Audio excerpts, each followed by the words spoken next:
सुंदर, अप्रतिम, मनमोहक सौभाग्य अलंकार मंगळसूत्र महोत्सव 100% जीएसटी फ्री. मयूर अलंकार, सराफ बाजार आणि गंगापूर रोड, नाशिक. ताज्या बातम्यांसाठी नाशिक न्यूजच्या YouTube चॅनलला सबस्क्राईब करा आणि बेल आयकॉनला प्रेस करा.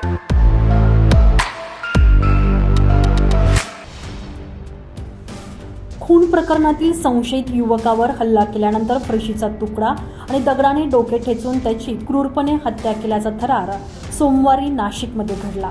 कामटवाडे येथील स्मशानभूमीनजीक युवकाची हत्या केल्यानंतर बदला घेतला रे असं ओरडत संशयित टोळक्यानं घटनास्थळावरून पळ काढला. करण उमेश चौरे असं मयत झालेल्या युवकाचं नाव आहे. तो संत कबीरनगर परिसरात राहतो. तो 17 वर्षांचा होता.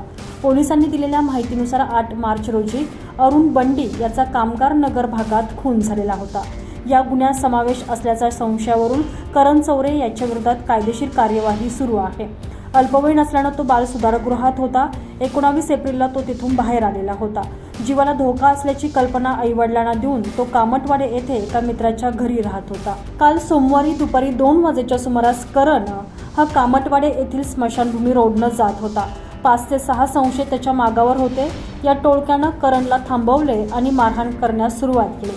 यावेळी संशयितांनी करणच्या डोक्यावर फरशीचा तुकडा आणि दगडानं वार केले.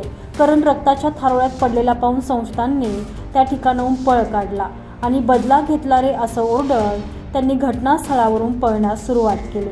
डोक्याला गंभीर मार लागल्यामुळे मोठ्या प्रमाणात रक्तस्राव होऊन करणचा जागीच मृत्यू झाला.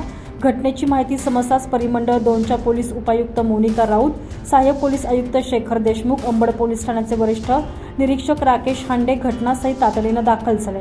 संशयितांचा शोध घेण्यासाठी पोलिसांची विविध पथके तयार करण्यात आलेली आहेत. आकाश चौरे याच्या फिर्यादीनुसार अंबड पोलिसात संशयितांविरोधात खुनाचा गुन्हा दाखल करण्यात आलेला आहे. करण हा आपल्या वडिलांना प्लंबिंगच्या कामात मदत करत असे. गेल्या काही दिवसांपासून संशयित महेश उर्फ चिमण्या सोनवणे, सुमित बगाटे आणि त्यांचे साथीदार करणला धमकावत असल्याचं देखील समोर आलेलं आहे.